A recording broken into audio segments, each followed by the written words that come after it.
মুর্শিদাবাদ জেলার ধুলিয়ান কাঞ্চনতলা ঘাটে শামশেরগঞ্জ ব্লক তৃণমূল কংগ্রেসের 21শে জুলাইয়ের ধর্মতলায় সমাবেশ করেন। এই সমাবেশে ধুলিয়ান ও শামশেরগঞ্জ ব্লকের বিভিন্ন এলাকা থেকে মানুষ এসেছিলেন।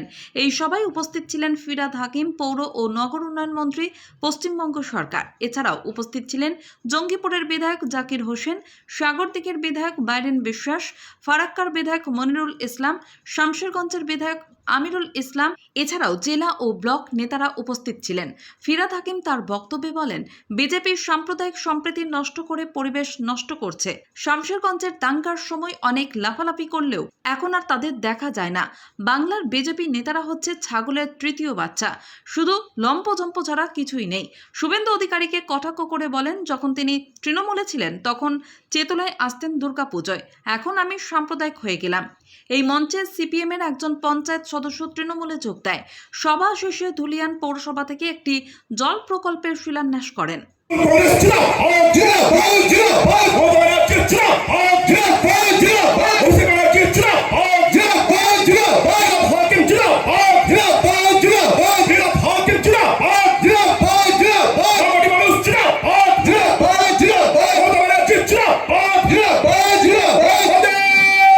আমাদের মনির ভাই আছে এবং বাইরেও আমাদের এমএলএ সাগরদিঘি আছে, আরো বিশিষ্ট ব্যক্তিরা অনেকে আছে, পুরসভার চেয়ারম্যান আছে।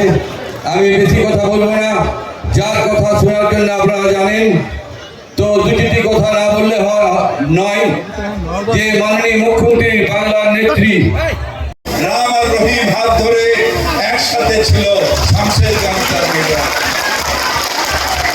যখন বাবরি মসজিদ ধ্বংস হয়েছিল তখন সারা ভারতবর্ষ দাঙ্গা হয়েছিল, তখন শামশেরগঞ্জে হিন্দু মুসলমান একসাথে থেকে শান্তি রক্ষা করেছে। অনেক ঘটনা যেখানে শামশেরগঞ্জকে আমরা সারা ভারতবর্ষের নিদর্শন দিই।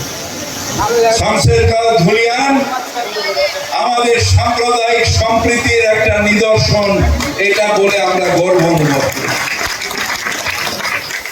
একটা ঘটনা ঘটেছে, সেই ঘটনায় আমরা সবাই অত্যন্ত দুঃখিত, কিন্তু সেই ঘটনা শামশেরগঞ্জের মানুষ নয়, কয়েকজন ক্রিমিনাল, কয়েকজন দাঙ্গাকারী তারা ঘটিয়েছে। দাঙ্গাকারীদের কোনো ধর্ম হয় না, কোনো জাত হয় না, কোনো কিচ্ছু হয় না, তারা হচ্ছে ক্রিমিনাল। এবং সেই কাজটা পরিকল্পনা মাফিক যারা করেছে, তারা কার হাত শক্ত করার জন্য করেছে? বিজেপির হাত শক্ত করার। আজকে সারা ভারতবর্ষব্যাপী যে রাজনীতিটা চলছে, সেই রাজনীতির বিরুদ্ধে আমাদেরকে সংঘবদ্ধ হতে হবে।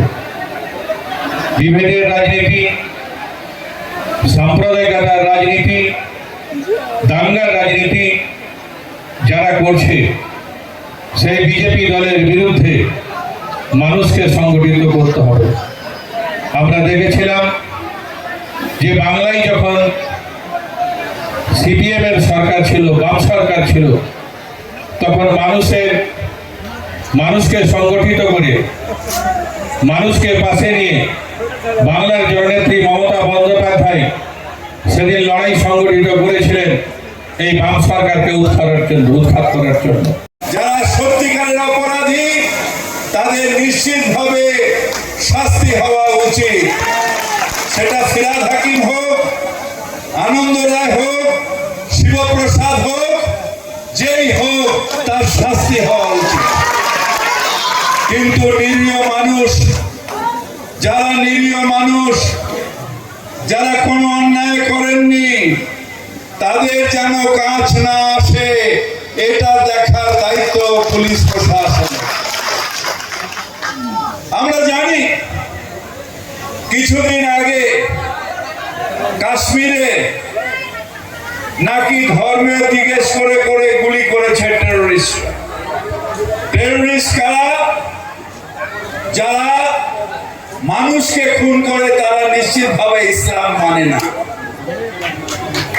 যারা রাগ করেন তারা ইসলামের বিরুদ্ধে, যাদের মধ্যে সহন শক্তি নেই তারা ইসলাম মানেন না। টেররিস্ট কারা?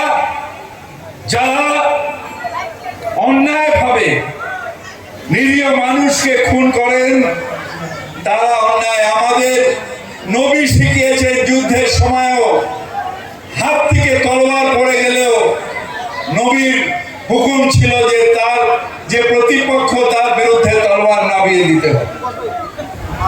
এটা আমাদের ইসলাম শেখায়, কোন নিরীহ মানুষকে মানা শেখায় না।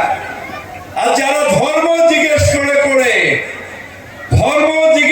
করে যারা খুন করে তারা প্রত্যক্ষভাবে কাকে সাপোর্ট করছে? বিজেপিকে সাপোর্ট